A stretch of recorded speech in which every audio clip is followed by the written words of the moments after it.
नमस्कार, मैं हूं विश्वेश तिवारी। बहुत बहुत स्वागत करता हूं आप सभी का द न्यूज़ ओशन के डिजिटल प्लेटफॉर्म पर। इस वक्त हम लोग लखनऊ के अंतर्राष्ट्रीय बौद्ध संस्थान में मौजूद हैं। यहाँ पर हिंदी भाषा संस्थान की तरफ से काव्यों को सम्मान दिया जा रहा था। ऐसे में इस वक्त हमारे साथ मौजूद हैं इस पूरी सभा में सबसे कम उम्र के साहित्यकार। इनसे बात करते हैं और इनसे जानते हैं कि हिंदी भाषा को लेकर इस वक्त जो विवाद छिड़ा हुआ है, और आप सबसे कम उम्र के साहित्यकार हैं, आपका जो अनुभव होगा हिंदी भाषा को लेकर, कवि को लेकर, ऐसे में हिंदी भाषा पे जो विवाद छिड़ा हुआ है कि हिंदी भाषा को हमारे देश की मातृभाषा बनानी चाहिए और नेशनल भाषा बनानी चाहिए, इस पर आपकी क्या राय है? हिंदी भाषा देवों की भाषा है। हमारी जितनी भी भाषाएं उनकी जननी संस्कृति है, उनसे निकली हुई हिंदी भाषा है और बड़ी बेटी का सम्मान हिंदी भाषा को मिला हुआ है। मैं ये कहना चाहता हूँ कि जिस प्रकार हिंदी भाषा पर विवाद चल रहा है, हमको जिस प्रकार बाकी लोग कह रहे हैं कि हमारी भाषा को मातृभाषा होना चाहिए, तो मैं यही बात कह देना चाहता हूँ कि पूरी दुनिया के अंदर आज भी सबसे ज़्यादा समझी जाने वाली हिंदी भाषा है और सबसे ज़्यादा बोले जाने वाली चाइनीज लैंग्वेज, चीनी भाषा है।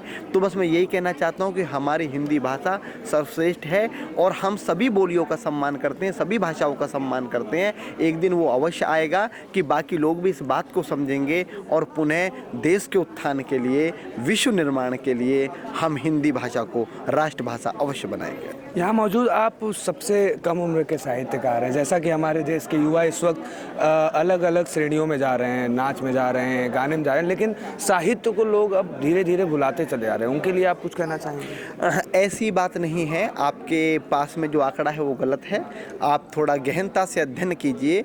पिछली 10 सालों का अगर आकलन किया जाए तो साहित्य में जाने वाले सबसे ज़्यादा छात्र हैं।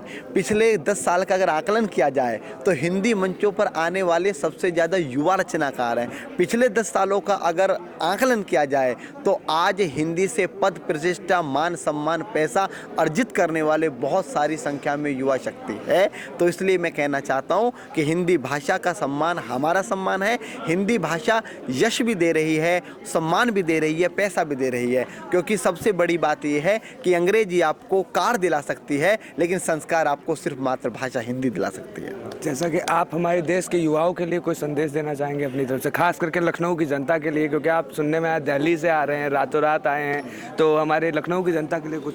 मैं लखनऊ मेरा बहुत प्रिय शहर रहा है और मैं जितने भी आसपास के कवि सम्मेलन करता हूं तो मुझे लखनऊ एयरपोर्ट पर या लखनऊ रेलवे स्टेशन पर उतरना पड़ता है। मैं सीतापुर की तरफ जाऊं, अमेठी की तरफ जाऊं, बहराइच की तरफ जाऊं, अयोध्या की तरफ जाऊं, तो मुझे यहां उतरना ही पड़ता है। तो सबसे ज़्यादा अपने जीवन काल में अगर मैं किसी स्टेशन पर उतरा, किसी एयरपोर्ट पर उतरा, तो मेरे जीवन का सर्वश्रेष्ठ जो स्टेशन है वो ये लखनऊ का है। तो लखनऊ के युवा बहुत सम्माननीय हैं और बहुत मेहनत करते हैं। यहाँ पर राजनीतिक पृष्ठभूमि बहुत मजबूत है। यहाँ के लोग जैसे कि ब्रजेश पाठक जी छात्र राजनीति से आज डिप्टी सीएम हैं, तो बहुत सलीके वाले लोग हैं और बहुत उम्दा कार्य करते हैं। तो मैं युवाओं को यही संदेश देना चाहता हूँ कि साहित्य को पढ़ें, कविताओं को पढ़ें, क्योंकि अगर राष्ट्र निर्माण अगर हो सकता है तो एक साहित्य से ही संभव है, साहित्यकारों की मनोदशा से ही संभव है। जैसा कि आपने देखा, हमारे साथ मौजूद थे इस टाइम अमित शर्मा जी, सबसे कम उम्र के साहित्यकार थे जिनको इस वक्त पूर्व उप मुख्यमंत्री की तरफ से